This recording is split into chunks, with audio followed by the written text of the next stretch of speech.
Inheritance का शाब्दिक अर्थ क्या है हिंदी में अगर देखें तो? हाँ, किसने बोला? सही, वही चाइल्ड को जो विरासत में मिल जाए, चाइल्ड को जो भी विरासत में मिल जाए वही क्या है? इनहेरिटेंस। एक और नाम है इस इनहेरिटेंस का। मान लो अगर मैं कह रहा हूँ Amit is the father of Chetan, Amit is a father of Chetan, या Chetan is a child of Amit, Chetan is a child of Amit, ऐसा बोल सकते हैं ना? तो इसके बीच में एक सेंटेंस कॉमन आ रहा है क्या? इज अ, है ना? तो इसको हम क्या कहते हैं? Is a relationship. तो इनहेरिटेंस का दूसरा नाम क्या है? Is a relationship. इंटरव्यूअर आपसे पूछ सकता है what do you mean by is a relationship, आपसे डायरेक्ट नहीं पूछेगा। जब आपको कहोगे कैन यू प्लीज पार्डन, तो वो समझ जाएगा इज अ रिलेशनशिप नामक चीज आपको नहीं मालूम, तब वो आपको और दूसरे तरीके से पूछेगा do you understand about this inheritance concept, या do you aware with inheritance concept, तब वो इनहेरिटेंस बोल सकता है। और ऐसी बात नहीं हमेशा इज अ रिलेशनशिप ही बोले, कोई इंटरव्यूअर डायरेक्ट इनहेरिटेंस ही पूछता है। वो तो डिपेंड करता है कि उसका मूड कैसा है उस टाइम, उसके दिमाग में क्या बातें चल रही हैं। गेटिंग और नॉट? यहाँ तक किसी को कोई इशू? चलेगा, एक वर्ड फाइल खोल लेते हैं जिसपे आपके नोट्स भी प्रिपेयर हो जाएंगे। विकास आए हैं, फिर कहते हैं हमें याद नहीं, मतलब पता नहीं चला क्या चीज़ होती है, ये चीज़ बता दीजिए अलग से। तो ये गलत है ना, आप पढ़ाई के टाइम पे तो आते नहीं हैं और फिर मुझसे कहते हैं कि ये चीज़ समझ नहीं आई।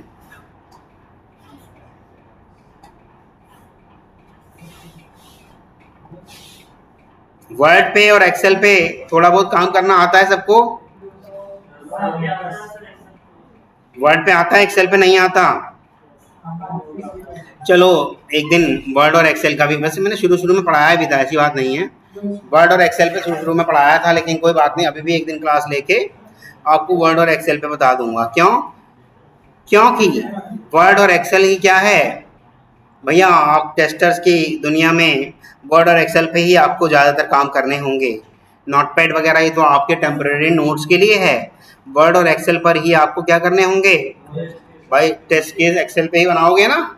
और वर्ड पे क्या बनाते हो आप? अपनी सारी की सारी डॉक्यूमेंटेशन, मान लो, हाँ रिक्वायरमेंट तो आप नहीं बनाओगे लेकिन डॉक्यूमेंटेशन सारी आप बनाओगे, या टेस्ट स्टेप का एग्जीक्यूशन आप वर्ड में ही तो दोगे, टेस्ट स्टेप का एग्जीक्यूशन आप वर्ड में ही दोगे। स्क्रीनशॉट जो लगा के दोगे आप वर्ड में ही दोगे कि ये वाला स्टेप परफॉर्म करने के बाद देखो ऐसा स्क्रीनशॉट दिखेगा, मतलब स्क्रीनशॉट लगा दोगे और फिर कहोगे कि ऐसा दिखेगा, फिर उसमें रेड कलर से राउंड करके बताओगे कि वो रेड मार्क किया है, वहाँ क्लिक करोगे तो अब ऐसा दिखेगा। ये सब आप वर्ड में ही तो तैयार करोगे, ठीक है? तो इसलिए वर्ड और एक्सेल में काम करना आपको आना चाहिए, ठीक। और इन सबसे ज़्यादा ज़रूरी जो सर्वोपरि है, जिस पे काम करना आना चाहिए, वो है अंग्रेजी, क्योंकि ये सब बातें लिखोगे किसमें? अंग्रेजी में ही लिखोगे, चाहे वर्ड हो चाहे एक्सेल हो, ठीक है। चलिएगा, इज ए रिलेशनशिप, इसको और किस नाम से जानते हैं? इनहेरिटेंस। इज अ रिलेशनशिप को किस नाम से जाना जाता है जी? Inheritance.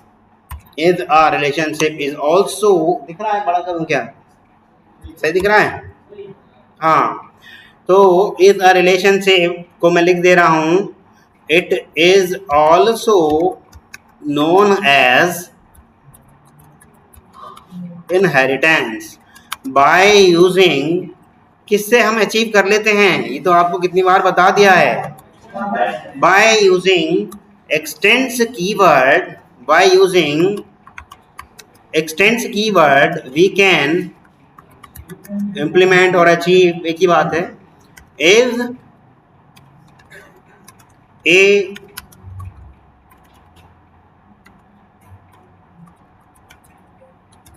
Is a relationship, we can achieve what? Is a relationship. ये बात समझ में आई?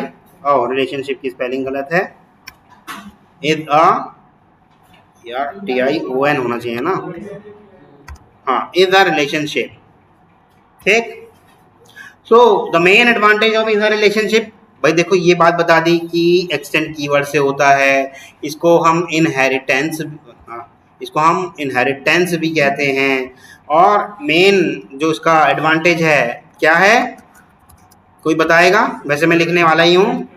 नहीं, इसका सिक्योरिटी कहाँ से हो गया? यहाँ तो बल्कि सिक्योरिटी यूज हो रही है, जा रहा है फीचर चाइल्ड के पास। हाँ, very good, reusability. The main advantage of is a relationship is क्या है? कहाँ भाग रहा है भाई? Control B, reusability. ये चाहो तो आप पॉइंट वाइज समझ लो, चाहो तो आप एक बारी में डेफिनेशन वाइज समझ लो, ठीक? हाँ, इस चाहे तो पॉइंट वाइज समझ लो, चाहे डेफिनेशन वाइज समझ लो। यहाँ तक किसी को कोई इशू? ये वाला पॉइंट बोल्ड हो गया, क्लियर है? किसी भी तरह की कोई इशू हो तो पूछ सकते हो इन तीनों बातों में, अगर किसी भी तरह की कोई इशू आ रही हो तो। ठीक, मान लो मेरी कोई क्लास है, एक क्लास का हमेशा सी कैपिटल नहीं होगा, ये तो वर्ड की खासियत है, वो शुरू का लेटर सी कर देता है। लेकिन मान लो मेरी कोई क्लास है, क्लास पेरेंट, और इस पेरेंट क्लास के पास मेरे कोई एक मेथड है, पब्लिक वॉइड प्रिंट मेथड है, मान लो प्रिंट मेथड है, ठीक? इसकी डेफिनेशन है जिसके अंदर हम प्रिंट करते हैं क्या, यहाँ पर जो भी हम पास करेंगे स्ट्रिंग या str, तो क्या कर देगा वो उसको, system dot out dot print, L N नहीं है ना, प्रिंट वाला है, एलन वाला लिखते तो एलन वाला, ठीक है? str को ये क्या कर देगा, प्रिंट कर देगा। तो प्रिंट नाम का मेरा एक मेथड है किसके पास, पेरेंट क्लास के पास। ये प्रिंट नाम का मेथड है और ये क्लास की क्लोजिंग हो गई, ठीक? अब इसी क्लास को मान लो किसी क्लास चाइल्ड ने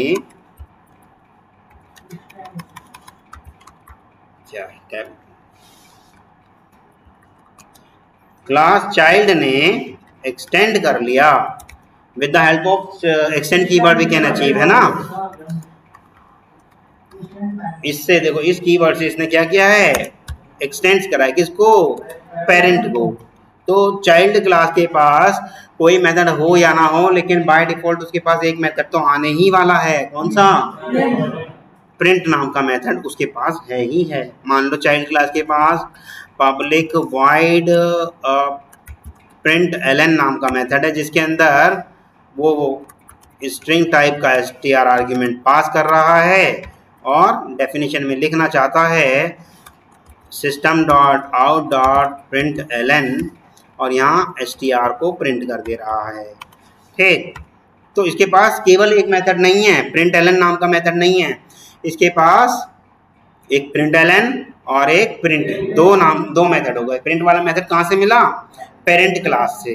तो whatever is there to parent class by default or automatically it will be available for its child class। Parent और चाइल्ड वर्ड मैं आपको समझाने के लिए कर रहा हूँ, वैसे टेक्निकल भाषा में इसको हम कहते हैं सुपर क्लास और सब क्लास, डिराइव्ड क्लास और ड्रिवन क्लास, डिराइव्ड क्लास और ड्रिवन क्लास ऐसे बोला जाता है। लेकिन इंटरव्यू के टाइम पे अगर आपको याद भी नहीं आ रहा हो कि डिराइव कौन सी है, ड्रिवन कौन सी है, सुपर कौन सी है, सब कौन सी है, तब भी आप पेरेंट चाइल्ड बोल सकते हो, क्योंकि यह दुनिया, मतलब टेस्टर्स की, प्रोग्रामर्स की दुनिया ज़्यादातर इन्हीं शब्दों से समझती है। गेटिंग और नॉट? तो इसमें कोई आप अपराध नहीं कर दोगे अगर वहाँ पेरेंट चाइल्ड भी बोल दोगे, ठीक है? हाँ, सुपर मीन्स पेरेंट, ठीक है? इसमें कोई खराब बात नहीं है कि आपने पेरेंट और चाइल्ड बोल भी दिया, तो वो भी समझता है कि चीज़ों को आसान करने के लिए ऐसे समझा जाता है। गेटिंग और नॉट? यहाँ तक किसी को कोई इशू किसी भी तरह का? चलिएगा आगे बढ़ते हैं, इसको कोडिंग पे आ जाते हैं। कहाँ गया हमारा ऊप्स कॉन्सेप्ट, बनाए होंगे ना? इसमें नहीं बनाया, किसमें बना दूँ ये बताओ कोई, या अलग से कहाँ बनाऊँ बताओ यार, बना देता हूँ फिर वहीं पे। एक पैकेज बना दूँ क्या? चलिएगा एक पैकेज, एक और प्रोजेक्ट ही बना दूँ क्या? चलिएगा एक और प्रोजेक्ट बना देते हैं हम आपका। फाइल पे गए, क्रिएट न्यू प्रोजेक्ट कर दिया, जावा प्रोजेक्ट बना ले रहे हैं हम, नेक्स्ट करा और इस प्रोजेक्ट का नाम रख देते हैं क्या, ओप्स कॉन्सेप्ट। ठीक है, यहाँ तक किसी को कोई इशू, किसी को किसी भी तरह का इशू हो तो पूछ सकते हो भाई। ये मेरा प्रोजेक्ट बन गया है और मैं इसके अंदर by destination open perspective okay नहीं चाहिए, ये मेरा ओप्स कॉन्सेप्ट हो गया। इसके अंदर SRC है, मॉड्यूल मुझे चाहिए नहीं था, मैं डिलीट कर दे रहा हूँ, वहाँ पे ऑप्शन नहीं आया था डिलीट करने का, तो आया भी होगा तो हो सकता है हमने ध्यान नहीं दिया। SRC में एक क्लास बना ले रहा हूँ या पैकेज बना ले रहा हूँ, पहले पैकेज बना ले रहे हैं जिसके अंदर हमारा क्या आ गया,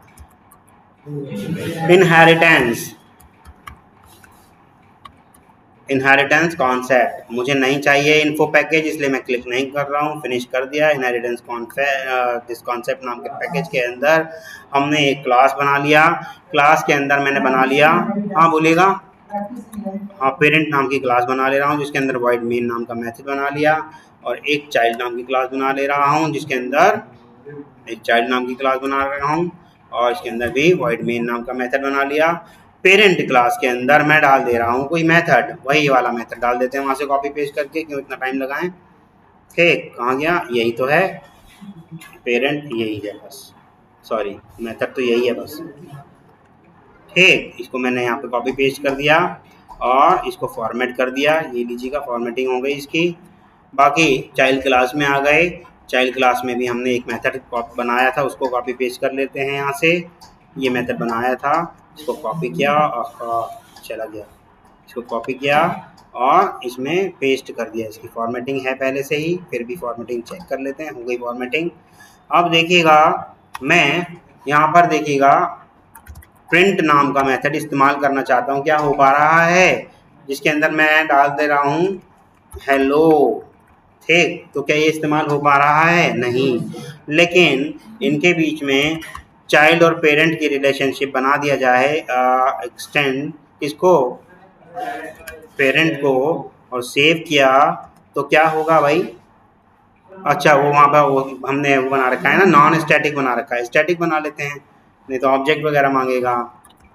चलिएगा स्टैटिक बना लिया और इधर तो कोई दिक्कत ही नहीं, यहाँ भी चलो स्टैटिक बना लेते हैं।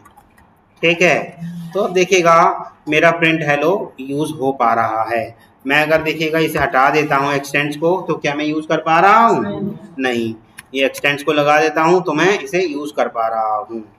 देखिएगा प्रिंट नाम का मेथड इसके पास है नहीं, तब भी ये आपका यूज़ कर पा रहा है। इसका खुद का मेथड भी यूज़ कर पाएगा, कौन सा है इसका खुद का मेथड, println, जिसके अंदर मान लो इसने लिख दिया हाय। ठीक है, इसके अंदर मान लो इसने लिख दिया हाय और सेव किया और यहाँ पर हमने इसको रन कर दिया, रन किया, क्या क्या हुआ, एक्सेप्शन इन, ओके कॉमा लग गया गलती से, ये लीजिएगा, इसको रन किया तो देखो हेलो के बाद हाय आया, नेक्स्ट लाइन पे नहीं गया। जबकि अगर वो पहला अपना वाला मेथड कॉल कर लेता और बाद में पेरेंट वाला करता तो तब क्या हो जाता, नेक्स्ट लाइन में आ जाता, क्योंकि एक में हमने नेक्स्ट लाइन में जाने वाला कोड लिखा है और दूसरे में नेक्स्ट लाइन में जाने वाला कोड नहीं लिखा। यहाँ तक किसी को कोई इशू, चाहे एक मेथड हो पेरेंट के पास, चाहे 10 मेथड हो पेरेंट क्लास के पास, उसको कोई फर्क नहीं पड़ता, एक्सटेंड कीवर्ड लगते ही सारे के सारे मेथड बाय डिफॉल्ट किसको मिलने वाले हैं, चाइल्ड क्लास को। ठीक है, तो इसकी डेफिनेशन मैं यहाँ लिखवा देता हूँ, क्या कहते हैं इसको, ये लीजिएगा, ये कोडिंग रह गई है आपकी, यहाँ से चालू कर देते हैं कंक्लूजन। एक वो भी बताऊंगा ऑब्जेक्ट बना बना के किसका किस में रख सकते हैं, अभी पहले एक कंक्लूजन देख लेते हैं। कंक्लूजन, ठीक है, कंक्लूजन कह लो या डेफिनेशन कह लो, जो मर्जी आप कह लो, बोलना तो आप ही को है। Whatever the parent class has, जो भी पेरेंट क्लास के पास है, by default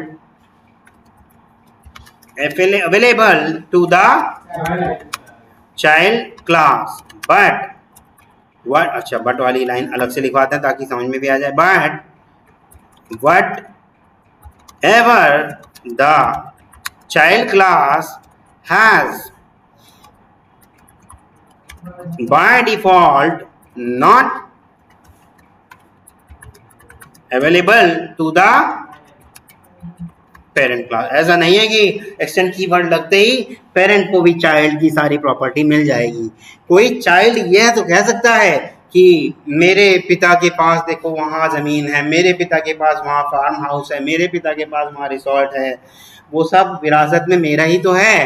परंतु कोई पिता यह नहीं कह सकता कि मुबारक हो हमारे घर एक बालक हुआ है और यही बालक मेरा एक ज़मीन खरीदने वाला है, उसका मैं मालिक हूँ, यही बालक मेरा बैंक बैलेंस में कम से कम 50 लाख रुपए इकट्ठा करने वाला है, उसका मैं मालिक हूँ। कोई पेरेंट ऐसा नहीं कह सकता। कह सकता है? So whatever is there समझ में आ रहा है भाई? देखो मैं तो आसान से आसान तरीके से समझाने की कोशिश करता हूँ, ठीक है?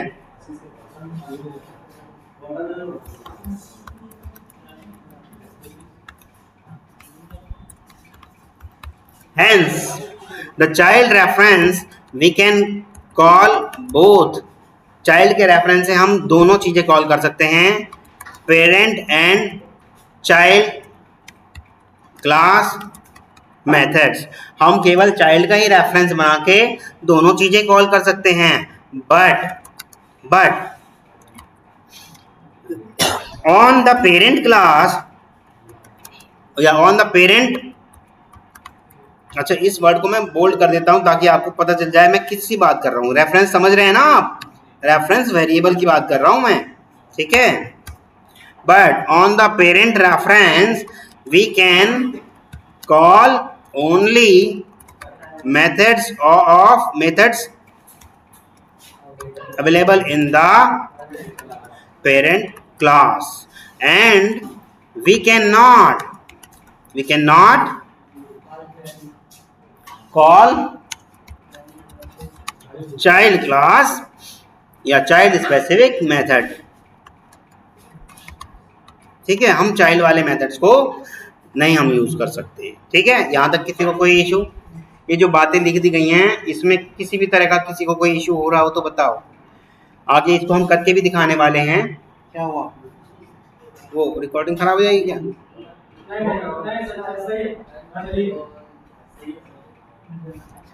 देख लो भैया, मैं तो चालू करता ही रहूंगा, ठीक है? यहाँ तो समझ में आ रहा है? क्लियर है? एक बार इसको इसमें भी करके देख लेते हैं। देखिएगा अभी तो मैंने स्टैटिक बना दिया था, इसको हटा देते हैं, इसका भी स्टैटिक हटा देते हैं। वैसे तो ये भी यूज हो जाएगा ऑब्जेक्ट बना के, पर मतलब क्या है ऑब्जेक्ट बना करके मतलब है ना, इसको हटा देते हैं यहाँ से। ये लो, हमने यहाँ क्या बनाया? चाइल्ड क्लास का ऑब्जेक्ट बना लिया, चाइल्ड का ऑब्जेक्ट बना लिया। पता है ना ऑब्जेक्ट कैसे बनता है? सीधी सी बात है, न्यू कीवर्ड से ऑब्जेक्ट बन गया। और ये क्या चीज है? ये ऑब्जेक्ट नहीं है, रेफरेंस वेरिएबल है, ठीक है? एक पेरेंट का भी बना लेते हैं, parent p is equal to new parent, ठीक है? और ये लीजिएगा। अब देखिएगा ये दो हमारे पास हैं, एक तो c वाला है और एक p वाला है। c वाले से देखिएगा प्रिंट वाला मेथड भी हम इस्तेमाल कर पा रहे हैं और c वाले से देखिएगा प्रिंट ln वाला भी हम इस्तेमाल कर पा रहे हैं। परंतु p से देखिएगा हम केवल और केवल कौन सा इस्तेमाल कर पा रहे हैं? प्रिंट। यही डेफिनेशन हमारी कहती है, यही हमारी डेफिनेशन कहती है कि चाइल्ड के रेफरेंस से हम दोनों कर सकते हैं। वी कैन कॉल बोथ, ठीक है? और पेरेंट के रेफरेंस से we can call only, Vinay. अच्छा we can call only parent class method. आ रहा है समझ में विनय? पक्का? कौन किसका पेरेंट है इसके अंदर?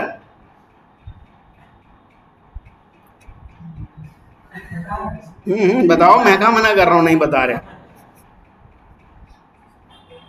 कितनी? एक ही क्लास है, तभी तो कह रहा हूँ विनय देख लो, इसमें दो क्लास हैं। पैकेज का नाम क्या है? तो उसके अंदर एक ही क्लास दिखाई दी आपको?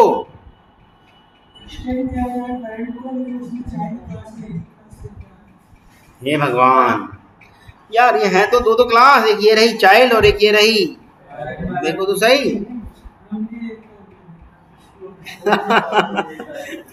भाई साहब तभी तो कह रहा हूँ आ जाओ। चलो कोई बात नहीं, इसमें विनय की गलती नहीं है, और भी लोग छुप छुपा के कहीं ना कहीं गए हैं। ठीक है, वो तो एक अलग बात है सामने जो पड़ जाए। बाकी दूसरों की भी घर वापसी की यानी कि क्लास वापसी की संदेश पहुंच जाती है तो सोचते हैं कि अब बेइज्जती हो जाएगी। तो ये बात समझ में आ रही है? यहाँ तक किसी को कोई इशू किसी भी तरह का बोलिएगा। अब एक चीज और खास बताने जा रहा हूँ। ये तो रही थी बात आपकी क्या कॉल करने वाली, ये बात रही थी आपकी कॉल करने वाली। अभी पहले चाइल्ड क्लास वाले के ऊपर बात करते हैं। देखिएगा चाइल्ड क्लास का क्या है, रेफरेंस और ऑब्जेक्ट चाइल्ड क्लास का ही है, यानी कि ये वाला कॉम्बिनेशन क्या है, ये वाला कॉम्बिनेशन आपका ओके है, जहां हमारा क्या है चाइल्ड का रेफरेंस है एंड चाइल्ड का ही ऑब्जेक्ट है, ये ओके कॉम्बिनेशन है। ठीक है, अब देखिएगा एक और कॉम्बिनेशन हम बनाने जा रहे हैं, control Z control C। Child का तो रेफरेंस है परंतु पेरेंट का ऑब्जेक्ट है, तो ये कॉम्बिनेशन ओके नहीं है, ये कॉम्बिनेशन नॉट ओके, ये कॉम्बिनेशन ओके नहीं है। इसको हम कहेंगे चाइल्ड का रेफरेंस परंतु पेरेंट का ऑब्जेक्ट, पेरेंट का object, this is not okay, not okay. यहां तक किसी को कोई इशू? चाइल्ड अपना ऑब्जेक्ट तो रख सकता है लेकिन चाइल्ड पेरेंट का ऑब्जेक्ट नहीं रख सकता। अब यही बात हम पेरेंट वाले के साथ करके देखते हैं। ठीक है, यही बात हम पेरेंट वाले के साथ रख के देखते हैं कि पेरेंट का रेफरेंस और पेरेंट का ऑब्जेक्ट ये ओके है कॉम्बिनेशन, पेरेंट का रेफरेंस एंड पेरेंट का ऑब्जेक्ट, ये ओके कॉम्बिनेशन है, परंतु पेरेंट का रेफरेंस और चाइल्ड का ऑब्जेक्ट क्या ये रखा जा सकता है? ये भी आपका ओके कॉम्बिनेशन है। ये लीजिएगा पेरेंट का रेफरेंस बट चाइल्ड का ऑब्जेक्ट, तो तीनों चारों में से सिर्फ एक कॉम्बिनेशन है। चाइल्ड कभी भी पेरेंट का ऑब्जेक्ट होल्ड नहीं कर सकता, चाइल्ड कभी भी ये नहीं कह सकता कि मैंने अपने पिता को पाल पोस के बड़ा किया है।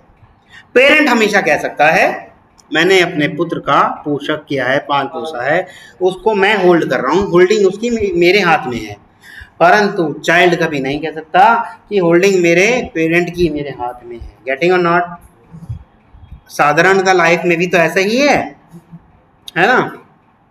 तो चाइल्ड का रेफरेंस कभी भी पेरेंट का ऑब्जेक्ट होल्ड नहीं कर सकता। चाइल्ड का रेफरेंस खुद का ऑब्जेक्ट तो होल्ड कर सकता है, चाइल्ड का रेफरेंस खुद का तो रख सकता है पर पेरेंट का ऑब्जेक्ट होल्ड नहीं कर सकता।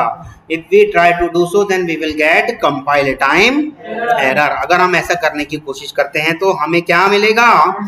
Compile time error. यहाँ तक किसी को कोई इशू किसी भी तरह का? अब देखिएगा चाइल्ड का ये तो इसे वो कर दूं ना कमेंट, इसकी वजह से एरर आ रही है ना? ये वाला तो समझ में आ गया। वैसे तो इन चारों को मैं वहाँ लिख देता हूँ आपके नोट्स में, याद रह जाएगा। आप कभी नोट्स में पढ़ेंगे तो आप ही के काम की चीज़ें रह जाएंगी, आपको याद भी रह जाएगा। ठीक, ये लीजिएगा, इन सबको बड़ा कर देते हैं थोड़ा। ठीक है, कोई इशू किसी भी तरह का? एक अलग लाइन में आ गया। हाँ अब ठीक है, ये लीजिएगा, अब ज़्यादा इधर हो गया, चलो सही है ना?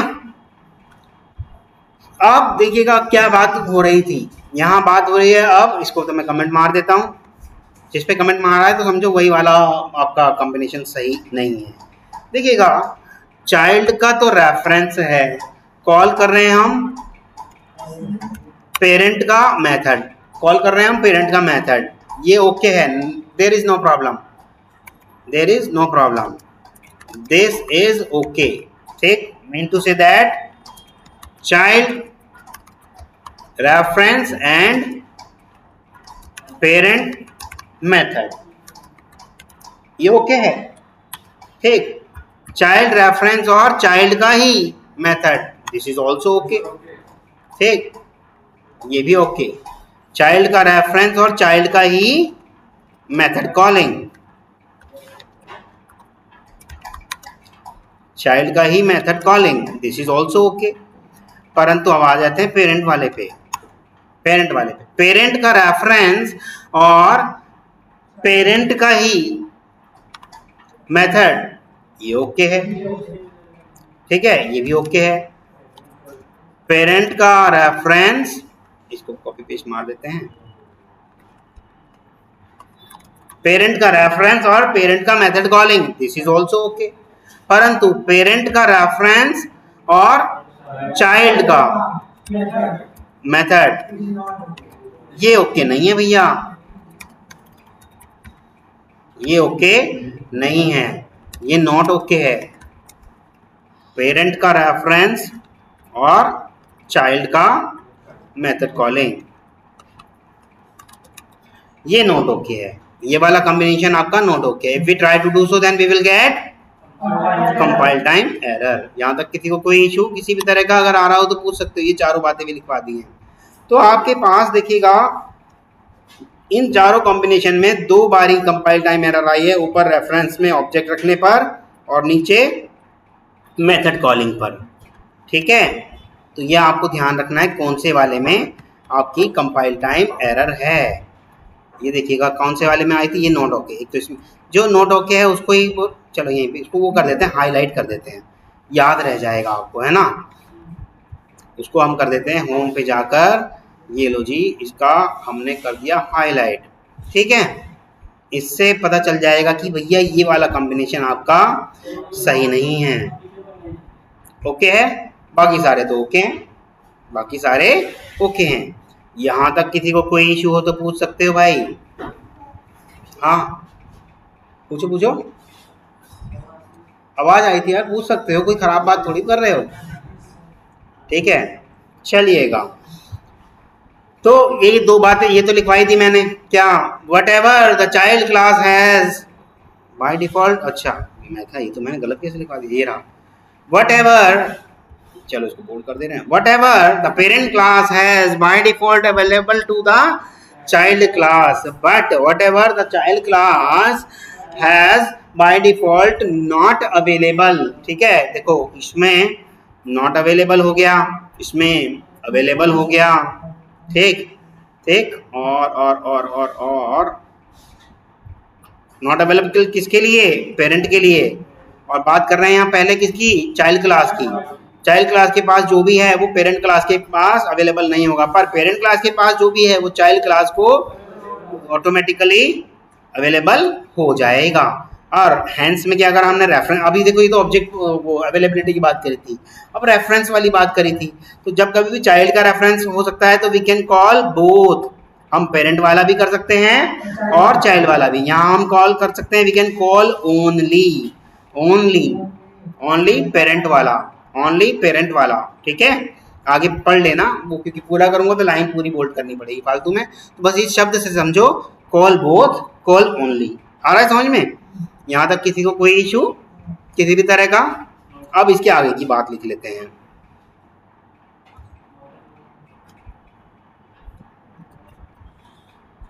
चलिएगा। दूसरा पॉइंट मेरा क्या कहता है, दूसरा पॉइंट हमारा क्या कहता है, इतना बड़ा बड़ा क्यों हो गया, उतना ही तो होना चाहिए था, इसको कॉपी पेस्ट तो से क्या है।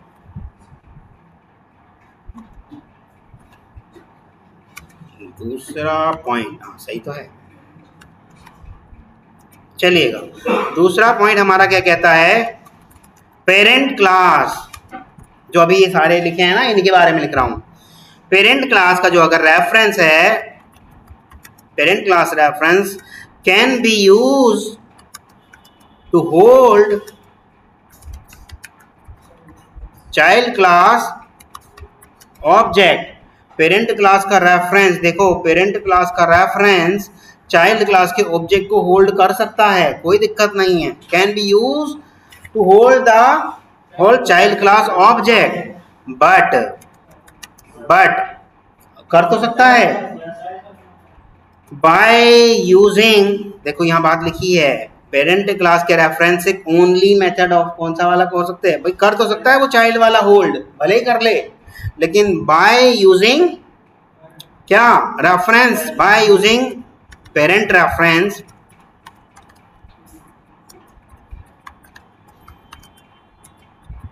that we cannot call by using parent reference, we cannot call child specific methods. हम चाइल्ड वाले मेथड को इस्तेमाल नहीं कर सकते. देखो ये रहा ना, मैं अगर अच्छा यहाँ तो करके ही दिखाया था, ये रहा. हम चाइल्ड वाले मेथड को, जितेंद्र, हम चाइल्ड वाले मेथड को नहीं कर सकते. ठीक है. We can call only methods available in parent class. ठीक है. यहां तक किसी को कोई इशू? दूसरा पॉइंट भी समझ में आ गया कि रेफरेंस से क्या किया जा सकता है. ये वाली बात समझ में आ गई. किसी को किसी भी तरह का इशू हो यहां तक तो पूछ सकते हो. यहां करके भी दिखाया. देखो अभी मैंने रेफरेंस वेरिएबल और रन टाइम ऑब्जेक्ट दोनों अलग अलग चीजें हैं. देखो ये इक्वल जो निशान है इक्वल का, ये दो जगह बांट देता है आपकी चीजों को. लेफ्ट हैंड पे रेफरेंस ऑब्जेक्ट और राइट हैंड पर ऑब्जेक्ट. नहीं, राइट हैंड पे तो ऑब्जेक्ट. इसे हम राइट हैंड वाली चीज को हमेशा रन टाइम ऑब्जेक्ट कहेंगे और इसे क्या कहेंगे? Compile time reference.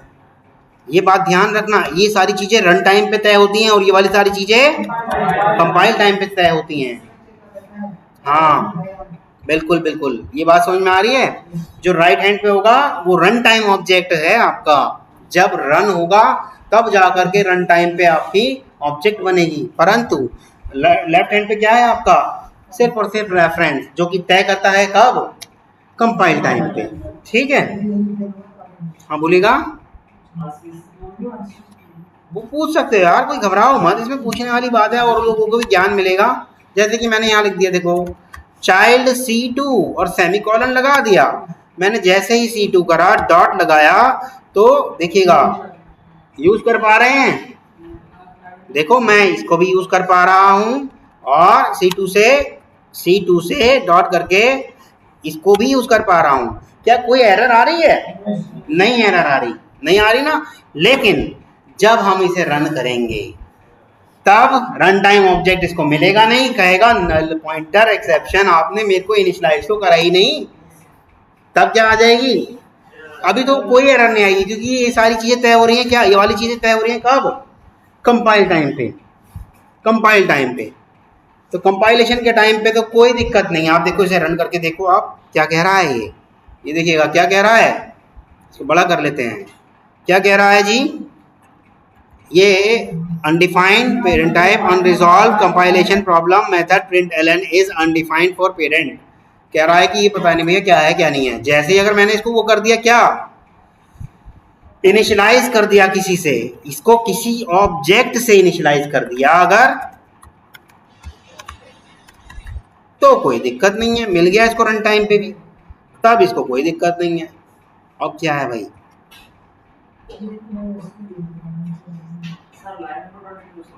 Line number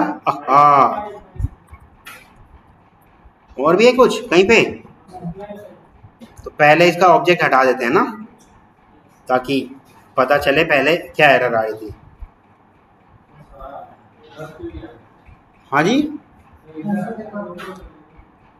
may not have been initialize कह रहा है ना. आपने इनिशियलाइज नहीं किया होगा इसको. क्या कह रहा है? आपने इसको इनिशियलाइज नहीं किया होगा. अब इनिशियलाइज कर देते हैं.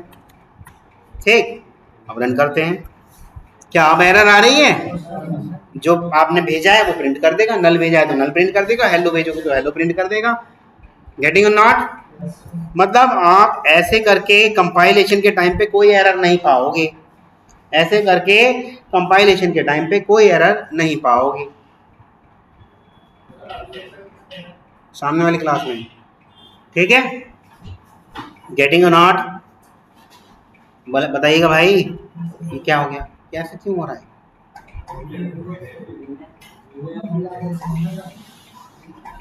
चलेगा भाई. अच्छा, लेकिन मैं चाहता था कि नल पॉइंटर एक्सेप्शन आनी चाहिए थी. क्या मुझे कोई बताएगा नल पॉइंटर एक्सेप्शन क्यों नहीं आई? कोई बताएगा मुझे? क्योंकि देखो यहीं की, हाँ नहीं, बात इस C2 की हो रही है, इस C2 की वजह से नल पॉइंटर एक्सेप्शन आनी चाहिए थी।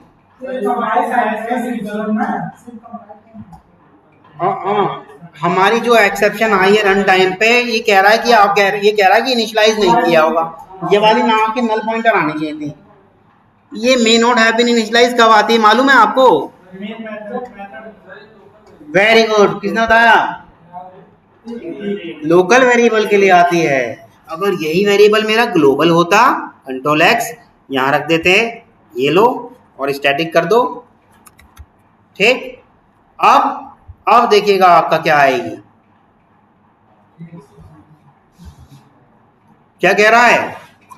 नल पॉइंटर एक्सेप्शन।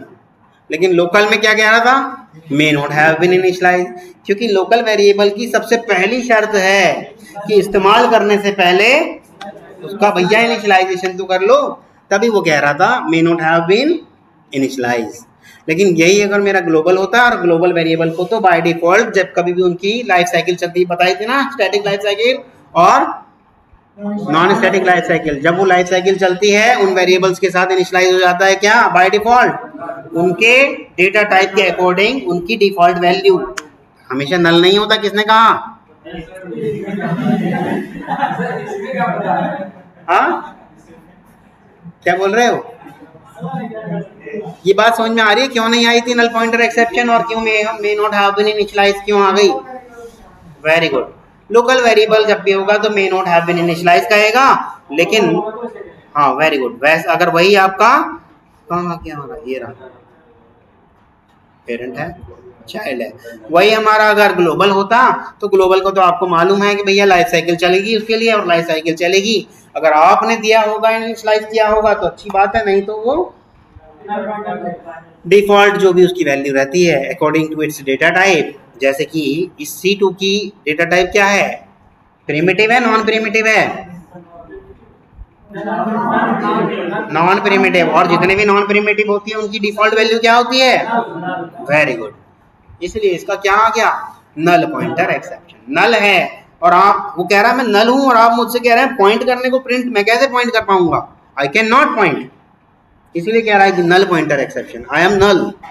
ठीक है, तो यहां तक किसी को कोई इशू? एक और पॉइंट लिख लेते हैं इसमें, एक और पॉइंट लिख लेते हैं, थर्ड नंबर का पॉइंट आपका क्या होगा भाई? फोर्थ क्यों कह रहा है? थर्ड बना रहे हैं हम तो, इसको अपने आप ही चार बना रहा है।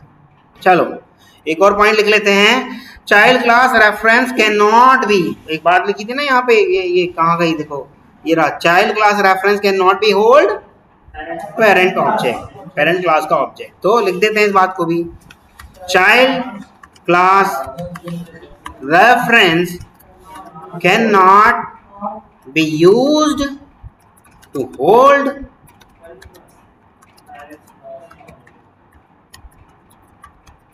यहां तक किसी को कोई इशू किसी भी तरह का? राहुल, अंकित आए हैं आज? हाँ अंकित, आ रहा समझ में? अंशु समझ में आ रहा है? क्लियर है एवरीथिंग? रितेश, चलिएगा आगे बढ़ा जाए।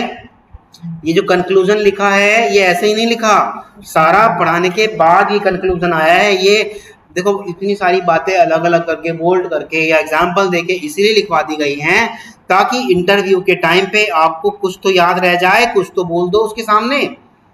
आ रहा है समझ में भाई? कुछ भी इसमें से बोल दोगे तो ऐसा मानना आपकी चीजें पॉजिटिव वे में जा रही हैं।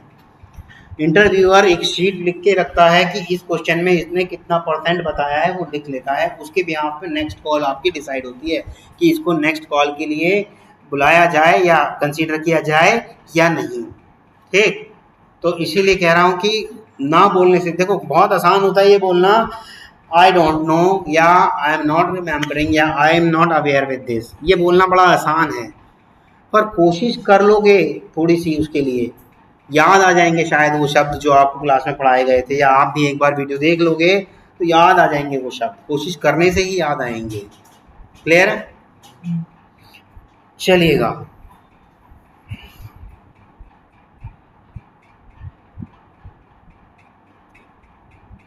रीयूजेबिलिटी की बात मैंने बताई थी। ये रीयूजेबिलिटी या फिर कोड बिकम वेरी इजी, ये कैसे सिद्ध किया जाए, ये कैसे सिद्ध किया जाए? देखो एक चीज मैं आपको बता देता हूँ एग्जाम्पल देके, फिर थोड़ा सा लिख के भी बता दूंगा, पहले एग्जाम्पल देके बता देता हूँ, ठीक है। मान लो मेरा एक बैंक है, ठीक, और इस बैंक में हम कस्टमर्स को लोन देने की सुविधा प्रोवाइड कराते हैं जितेंद्र, ठीक, लोन देने की सुविधा देते हैं हम उनको। और लोन हम क्या कराते हैं? पर्सनल लोन, हाउसिंग लोन और gold loan, education loan, car loan, इस तरह के हम लोन प्रोवाइड कराते हैं। तो जितने भी लोन वाले डिपार्टमेंट हैं उसके अंदर मान लो भाई इंटरेस्ट कैलकुलेट करने का, या यूज़र की प्रोफाइल बनाने का, या जब जब वो ईएमआई दे रहा है ईएमआई वाला, या जब जब उसका प्रिंसिपल रेट घट रहा है उस प्रिंसिपल रेट को कम करने वाला, या जब जब उसका इंटरेस्ट आ रहा है उस इंटरेस्ट के टोटल इंटरेस्ट को काउंट करने वाला कि अब तक कितना इंटरेस्ट आ गया। ये ऐसे मान लो 5 मेथड मैंने गिनवा दिए, लेकिन बैंक में 5 मेथड थोड़ी होते होंगे। मान लेते हैं 50 मेथड हैं, हर एक लोन वाले डिपार्टमेंट की बात कर रहे हैं। हर एक लोन डिपार्टमेंट में मान लेते हैं 5 डिपार्टमेंट है, जैसे कि हाउसिंग लोन और education loan, car loan, personal loan, gold loan, बस बस इतना बहुत है, ठीक है। तो इन सब के हम क्या बनाते? 50 मेथड, एग्जाम्पल के लिए 50 भी नहीं, कई सारे होते होंगे भैया, इंटरनल एप्लीकेशन पता नहीं कैसी बना रखी होगी उन्होंने, ये तो हम एग्जाम्पल दे रहे हैं। सपोज करो 50 मेथड इनके होंगे, ये वाले कैलकुलेट करना और ये सब चीजें करना है ना। तो और एक हमारा आ गया बैंकिंग, बैंकिंग वाली एप्लीकेशन। बैंकिंग एप्लीकेशन में भी इसके खुद मेथड होंगे कुछ, मान लो 200 मेथड इसके भी होंगे, है ना, बैंकिंग वाले के 200 मेथड उसके भी होंगे। तो कुल मिला के इस पूरी एप्लीकेशन में कितने मेथड हो गए? 200 प्लस और 250 कितने हो गए? टोटल 450 मेथड्स, है ना। लेकिन ये सारा ना करके हम कर देते एक लोन नाम की क्लास बना लेते, इसके अंदर हम वही 50 मेथड क्या कर देते? डाल देते। और हमारे जितने भी ये क्या थे, हाउसिंग लोन, एजुकेशन लोन और ये सारे के सारे ये बनते, और क्या कर देते हम इस हाउसिंग लोन में ये ना करके हम क्या कर देते? एक्सटेंड्स लोन, लोन को एक्सटेंड कर लेते। इसमें भी क्या कर लेते? एक्सटेंड्स लोन, इसमें भी क्या कर लेते? एक्सटेंड्स लोन, और इसको भी क्या कर लेते भाई? एक्सटेंड्स लोन, और इसको भी कर लेते एक्सटेंड्स लोन, ठीक। तो अब टोटल मेथड कितने हुए? देखिएगा कितने मेथड हुए टोटल, देखिएगा सिर्फ 50 यहाँ बने हैं, बाकी इन्होंने नहीं बनाए, है ना, लोन वाले को इन्होंने इनहेरिट कर लिया। तो कुल कितने हो गए? 250 मेथड। तो आप देखिएगा रीयूजेबिलिटी हुई ना।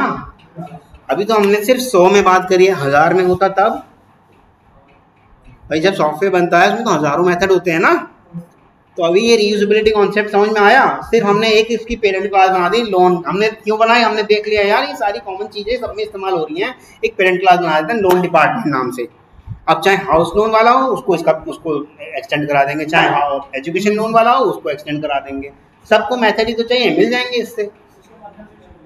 हाँ, क्योंकि हमारी डेफिनेशन क्या कहती है? हमारी डेफिनेशन कहती है whatever parent class has by default available to its child class, तो वो मिल जाएंगे। पेरेंट क्लास यानी कि लोन के पास, लोन क्लास के पास जो भी कुछ हो वो बाय डिफॉल्ट इन सबको क्या में हो जाएगा? अवेलेबल हो जाएगा। और अवेलेबल हो जाएगा तो हमारी एप्लीकेशन वर्क करने लगेगी। जो काम मेरा 450 मेथड से चल रहा था, अब वही काम कितने मेथड से? 250 मेथड से काम चल रहा है। भाई बैंकिंग के 200 तो बनेंगे ही, उसे काम कम कर पाओगे? हाँ, बैंकिंग के तो 200 मेथड वही रहेंगे, उसमें कहाँ कॉमन मेथड थे? बैंकिंग वाले तो कंसीडर हम करेंगे ही ना। तो जो मेरा 450 मेथड से काम चल रहा था वही काम मेरा 250 मेथड से काम चल गया। यहाँ तक किसी को कोई इशू किसी भी तरह का? डिपार्टमेंट तो और भी होते होंगे, ये तो हमने एक छोटा सा एग्जांपल लिया है। तो रीयूजेबिलिटी से देखो काम कितना आसान हो जाएगा। रीयूजेबिलिटी से आपका लाइन ऑफ कोड भी कम हो जाएगा। क्योंकि हर एक डिपार्टमेंट में वही सारे मेथड लिखने पड़ते, खटा फिर से लिखते ना आप जब बना रहे होते, लाइन ऑफ कोड भी बढ़ता। लाइन ऑफ कोड भी लिखने से आप क्या हुए, बच गए। आपने सिर्फ एक कीवर्ड लगा दिया एक्सटेंड्स और रीयूजेबिलिटी कर दी यूज। तो इसका मेन पर्पस समझ में आया जो अभी बताया था। इसका मेन पर्पस था क्या, reusability. With the help of extends keyword we can achieve what, inheritance concept. Inheritance concept is also known as is a relationship concept, or is a relationship concept is also known as inheritance concept. यहाँ तक किसी को कोई issue?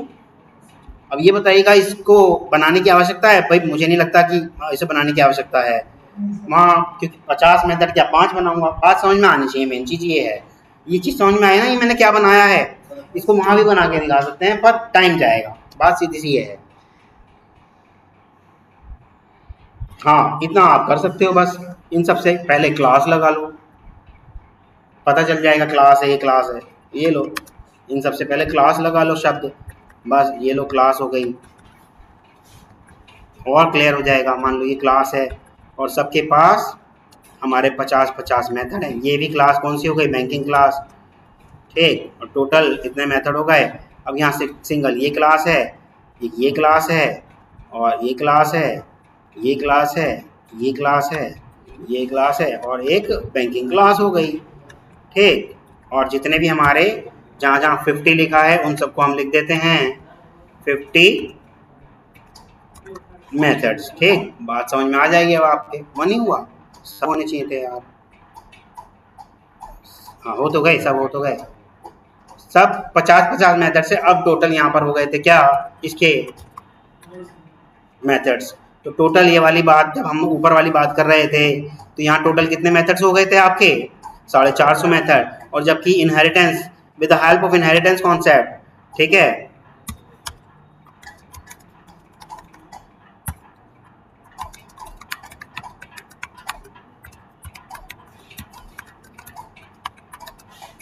With the help of inheritance concept हमारे पास कुल कितने method हुए, 250 method. Clear है ना, क्लियर है। बस इतना लिख दिया, अब बहुत है। बाकी आप करके देखना इसको, उसमें सेव बाद में करेंगे। हाँ बोलिएगा, पूछिए, पूछो यार अगर नहीं समझ में आ रहा, क्योंकि मैं आगे बढ़ने वाला हूँ। अब इसके टाइप में जाने वाला हूँ ना मैं।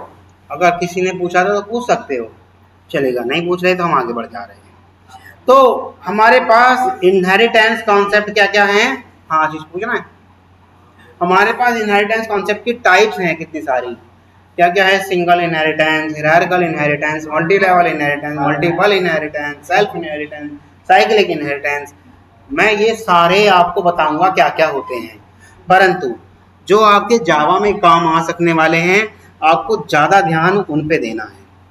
क्योंकि मान लो इनहेरिटेंस कॉन्सेप्ट उसने पूछ लिया और इंटरव्यूअर को सुनना अच्छा लग रहा है तो आप ये सारे बता दो और लास्ट में धीरे से बता दो जावा में हम यही वाले इस्तेमाल करते हैं बस, ठीक है। क्योंकि भाई आधे घंटे 1 घंटे का टाइम भी तो खत्म करना है उसको इंटरव्यू का। अगर आप जितनी जल्दी बता के स्टॉप हो जाते हो उसे मौका दे रहे हो अगला क्वेश्चन पूछने का, ये भी ध्यान रखो। हाँ मान लो जब हम लोग आपकी प्रैक्टिस कराएंगे और आपका, जब मैं आपसे कहूँगा give me a brief introduction of yours, मुझे तो आप अपना इंट्रोडक्शन पूरे 1 मिनट के अंदर अंदर बताएंगे, परंतु जब कभी इंटरव्यू होगा तो कम से कम 4 से 5 मिनट आपको खराब उसमें करने हैं। इंट्रोडक्शन आराम से रिलैक्स होके आराम से बताना है आपको, ठीक है।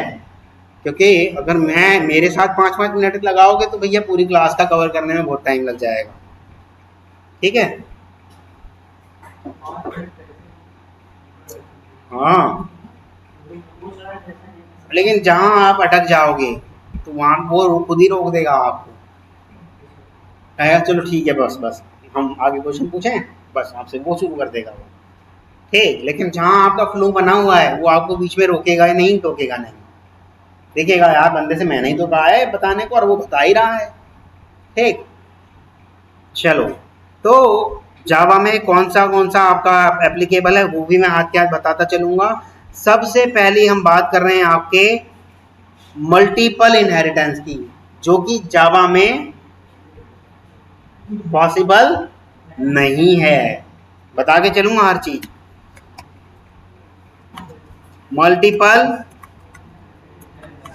Inheritance not possible in Java. पर कॉन्सेप्ट क्या है ये समझ लो, कॉन्सेप्ट क्या है ये समझ लो। अच्छा, इंटरव्यूअर आपसे ये बात कह सकता है कि भैया जब ये पॉसिबल ही नहीं है जावा में तो बता क्यों रहे हो, है ना। तो आप कहोगे क्योंकि मल्टीपल इनहेरिटेंस नाम का कॉन्सेप्ट इनहेरिटेंस के अंदर आता है, इसके अंदर कवर किया जाता है, इसीलिए मैं आपको बताना चाह रहा हूँ। क्योंकि आगे आप ही मुझसे ये क्वेश्चन राइज करने वाले होंगे, is it possible to achieve multiple inheritance in Java और नॉट।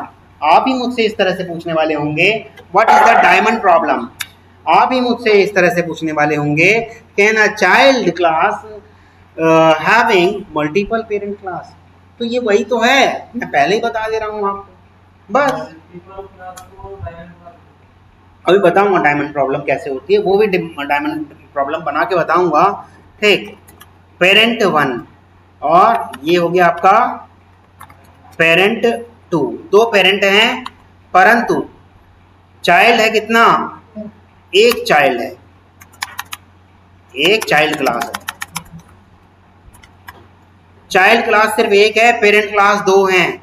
ऐसा जावा में पॉसिबल नहीं है, ऐसा जावा में पॉसिबल नहीं है। ये इसको और इसकी वेट थोड़ी सी बढ़ा लेते हैं, ठीक है। ये इसको और इसको क्या कर रही है, एक्सटेंड्स कर रही है। क्या ऐसा पॉसिबल है, नहीं है। अच्छा, क्यों पॉसिबल नहीं है ये भी आपको सिद्ध, हाँ नहीं हो सकते, लेकिन आप ये तो सिर्फ साधारणता भाषा में बोल रहे हो कि जो कि पॉसिबल नहीं है। पर ये तो प्रोग्रामिंग जगत है, प्रोग्रामिंग वाली दुनिया है, यहाँ तो कुछ भी आप कर सकते हो ना।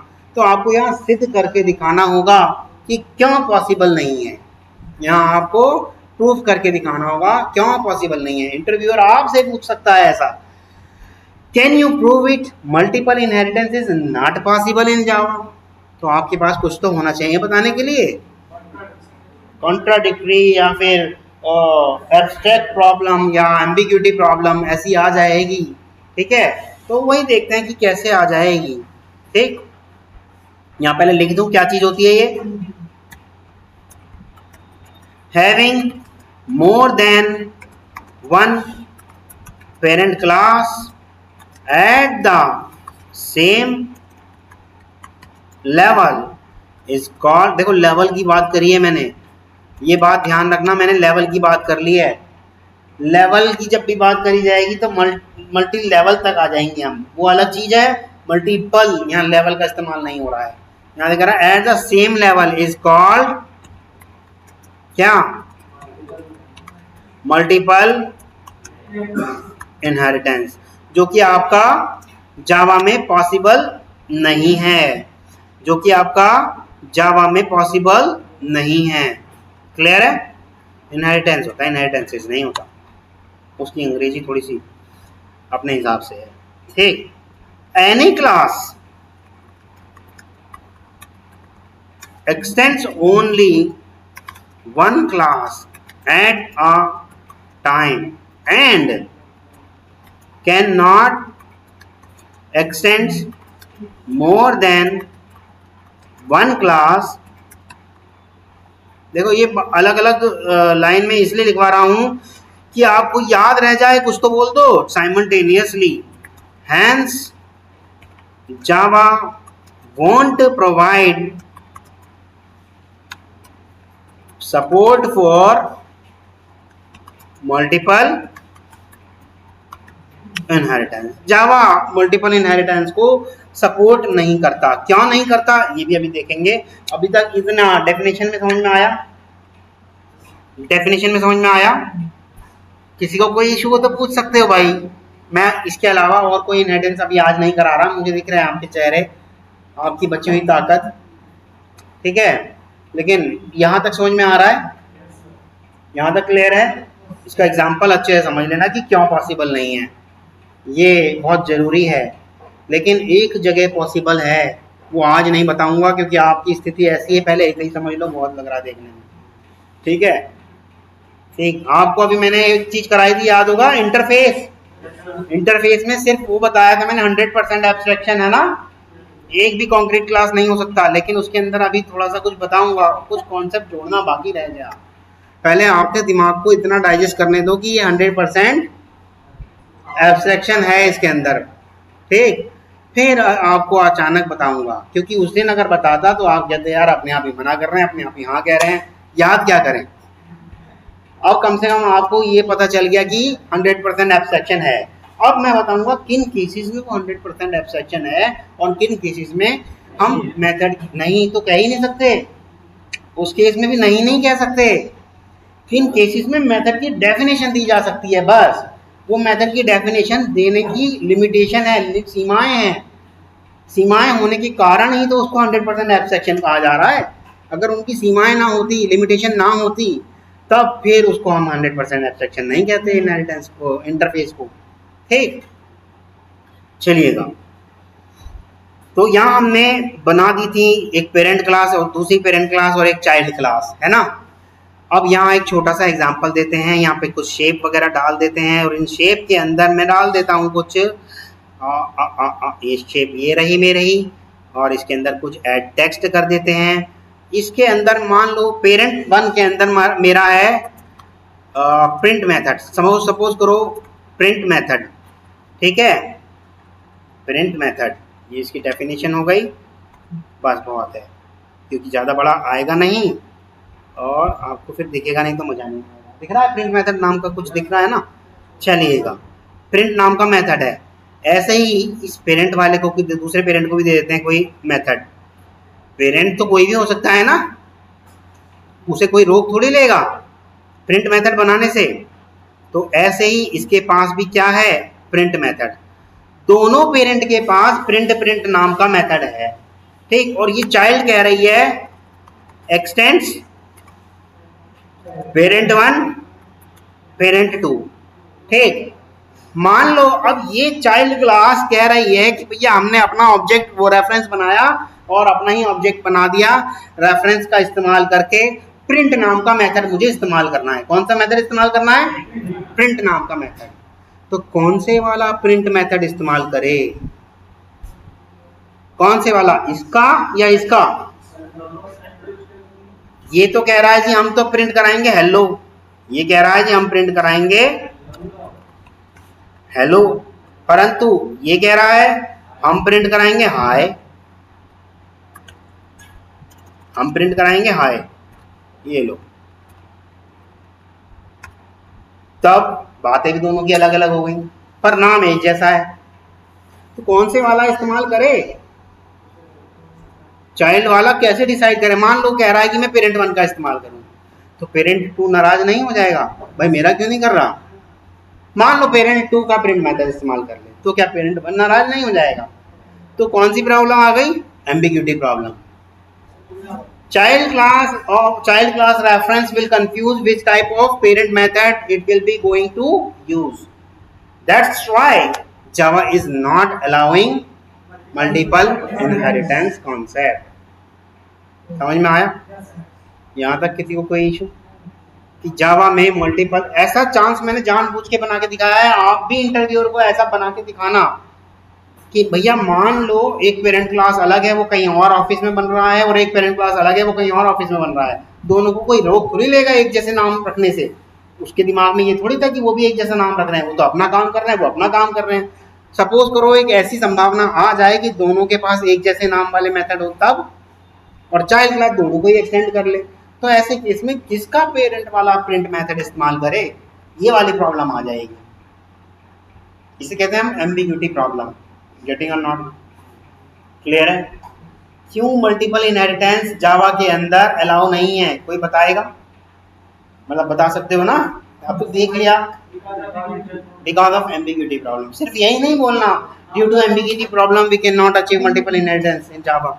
सिर्फ इतना सा बोलने से कुछ नहीं होगा, बोल तो भले ही, थोड़ा सा लिख के भी बता दो या ओरली बता दो, है ना।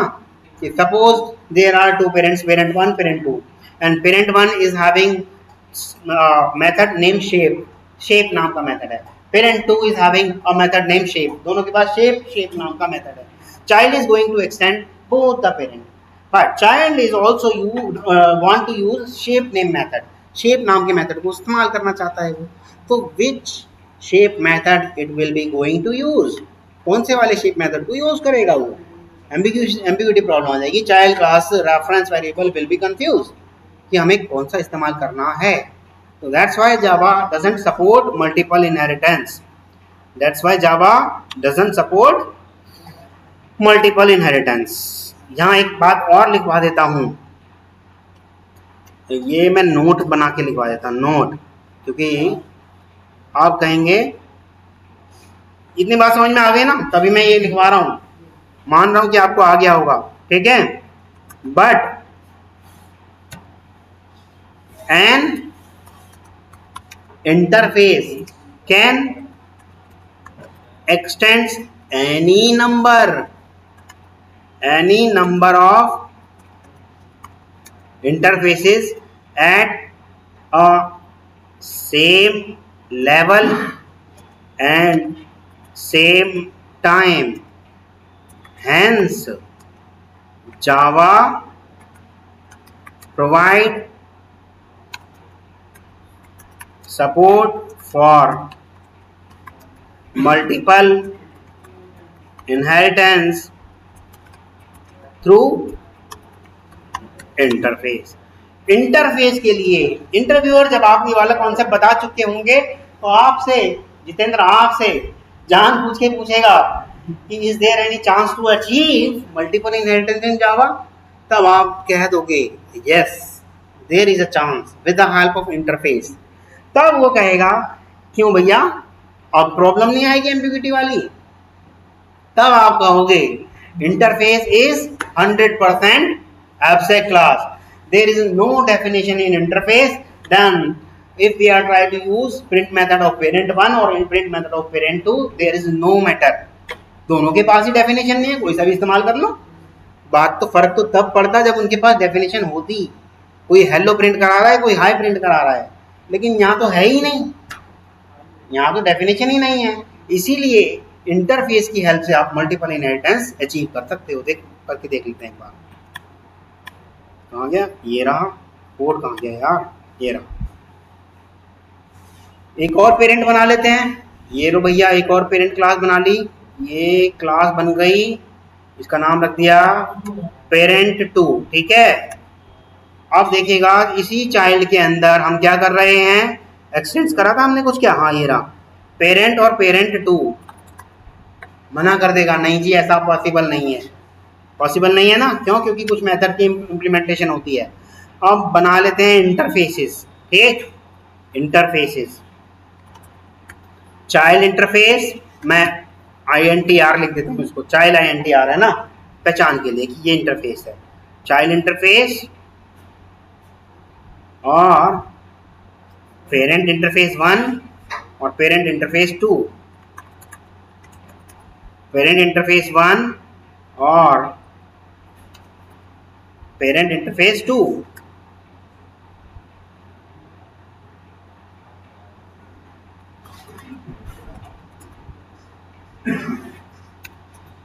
दो बन गए. इनके पास मान लो प्रिंट नाम के मेथड की वो है, क्या है, SRS ओनली. SRS से होती है क्या है, पब्लिक वॉइड प्रिंट, इसकी SRS है. 100% क्या है, एब्स्ट्रैक्ट क्लास. ठीक है, यहाँ पर भी 100% एब्स्ट्रैक्ट है. दोनों के बाद एक जैसे नाम वाले हैं ना. अब ये चाइल्ड वाला क्या कहता है, हम एक्सटेंड कर लेंगे किसको, पेरेंट INTR 1 को भी, पेरेंट INTR 2 को भी. कोई आ रही है एरर, कोई एरर नहीं. क्यों, क्योंकि वहां इम्प्लीमेंटेशन है ही नहीं, वहां इम्प्लीमेंटेशन है ही नहीं. इसलिए with the help of interface we can achieve the concept of multiple inheritance in Java. अब आप बताओगे कि इसीलिए तो मैंने आपको बताया कि मल्टीपल इनहेरिटेंस कहाँ पॉसिबल है जावा में. भले ही क्लास के थ्रू पॉसिबल ना हो, but we can achieve it with the help of interface. यहाँ तक किसी को कोई इशू? क्यों नहीं आई एम्बिग्यूटी प्रॉब्लम, क्यों नहीं है एरर, कोई बता सकता है? भैया डेफिनेशन ही नहीं है इसमें। अनइम्प्लीमेंटेड मेथड पढ़े हैं तो उसे कोई फर्क नहीं पड़ता, कोई सा भी इस्तेमाल कर लो। क्लियर है? तो यहीं तक रखते हैं। चाइल्ड क्लास में डेफिनेशन दे सकते हो, क्यों नहीं दोगे? चाइल्ड क्लास में तो देनी ही पड़ेगी, उसकी तो वो रिस्पॉन्सिबिलिटी है। नहीं तो फिर चाइल्ड क्लास को भी एब्स्ट्रैक्ट करना पड़ेगा। जो भी इसको इम्प्लीमेंट करने जाएगी चाइल्ड क्लास, उसको इसकी डेफिनेशन देना मैंडेटरी है, जरूरी है। अन्यथा वो चाइल्ड क्लास को खुद क्या होना पड़ेगा? एब्स्ट्रैक्ट होना पड़ेगा। पढ़ाया था ना एब्स्ट्रैक्ट क्लास वाला कि जो भी इंटरफेस या एब्स्ट्रैक्ट क्लास को एक्सटेंड से इम्प्लीमेंट कर रहा है तो उसको क्या करना होगा? उसके अनइम्प्लीमेंटेड मेथड्स की डेफिनेशन देनी होगी। अदरवाइज क्लास को एब्स्ट्रैक्ट होना ही पड़ेगा। वीडियो देख लेना जिन्होंने नहीं देखा वाला वीडियो पिछले वाला, क्योंकि आपको अगर नहीं आ रहा है तो उसी वजह से भी यही है, या तो क्लास में नहीं थे या वीडियो नहीं देखा। ठीक, तो यहीं तक रख रहे हैं बस। ठीक है? हाँ हाँ पूछ सकते हो।